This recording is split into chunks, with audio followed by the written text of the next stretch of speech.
Good afternoon and welcome to another edition of the Daily Fix. I am your usual host and presenter, Advocate Tudoyani. General SIBIYA is set to be reinstated, and I want to emphasize this very strongly. General SIBIYA's leave of absence is likely to be set aside by the Pretoria High Court, that full bench of the Pretoria High Court. And the reasons are quite clear. As the arguments unfolded in that courtroom, you could feel that something was not right in terms of the way that General SIBIYA has been placed on leave of absence, especially the procedural aspects. You see, it gets a bit complicated because there are the procedural aspects and the merits of the whole thing. When everybody else is focusing on the issue of the 121 dockets that were seized from the political killings tax team and all that, there are other issues that are unfolding which are procedural in nature, which are sure to guarantee his reinstatement. Now let me start by talking about, let me address the issue of the 121 dockets. Among other things, General Fanima Semola says General Shadrach SIBIYA has refused to take instructions. Namely, he refused to have the 121 case dockets returned to KZN.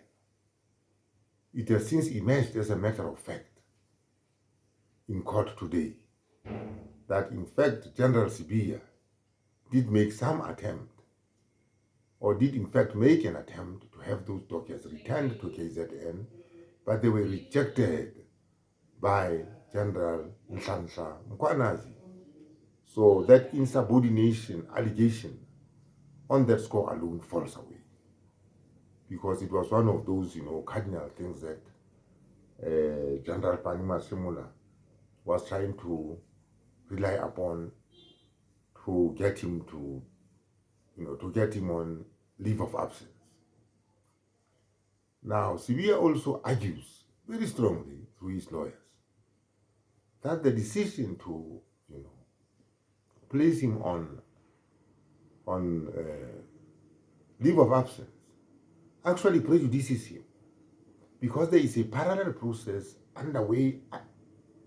There is a parallel process which is going to take place under the aegis of the Matanga Commission, and that if he's expected to go and testify before the Matanga Commission, because he'll certainly have to go and testify before the Matanga Commission, he'll be under this cloud that he's already suspended.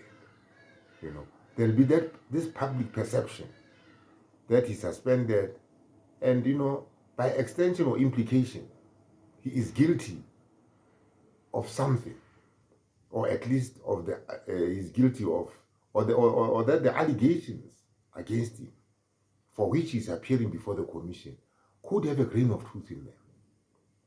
So that is how SIBIYA says this leave of absence then amounts to,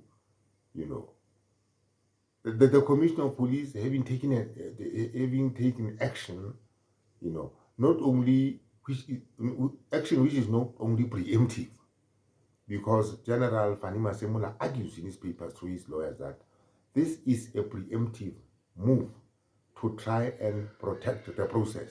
In other words, an investigation process, right, into these matters.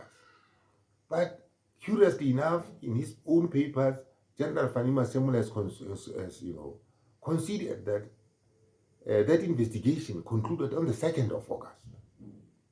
So it makes no sense at all why then have General Shadrach SIBIYA on suspension, right, to protect that process which is supposed to be, taking place or underway, when that same process is also by admission in General Fanima Semola's papers concluded.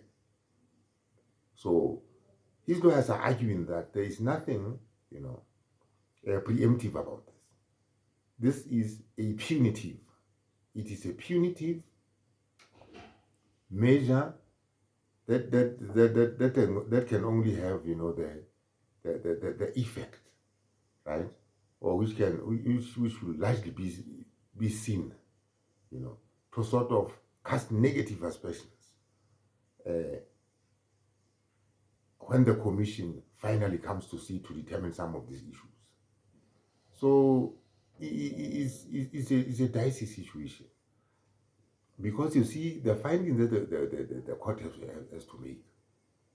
If, for instance, the court was to say this leave of absence, SIBIYA's leave of absence, is lawful, you know, it also casts, you know, aspersions on the process before the commission, because now the SIBIYA will be appearing before the commission as a man vindicated, right? Because the court will have said, you know, there were no reasons for placing him on, you know, leave of absence, and by extension of logic, you know, those allegations by Nhlanhla Mkhwanazi had no basis, right? So his lawyers are also arguing that, you know, those Nhlanhla Mkhwanazi revelations are at this particular point in time allegations, untested allegations. That is why a commission of inquiry has been established to establish the veracity of those allegations. And they are saying that much as General Shadrach SIBIYA may be implicated in those, you know, allegations, he still has to get his day in court. And they were here not addressing the merits of, you know, whether dockets had been moved unlawfully or illegally from the political killings tax team in KZN to Pretoria. Right? They are merely saying that those allegations still have to be tested. That is why the Matlanga Commission had to be established in the first place. So on those, General SIBIYA is arguing, and is rightly so, he's looking at the procedural aspects that led the commission, the Commissioner of Police, General Masemula, to place him on leave of absence. And like I'm saying, my take on it is that General SIBIYA is set to bounce back. He's set to bounce back from this one. At least if, you know, the legal arguments, you know, in terms of the papers that have been placed before the Pretoria High Court, and, you know, my own take on it. So let us see where it goes, and I'll also try and, in the morning tomorrow, bring you some update on where things seem to be going. But at this particular point in time, my take is General SIBIYA is set to bounce back and be reinstated in the South African Police Services. Thank you very much, and have a wonderful evening, a wonderful afternoon and evening. Thank you very much.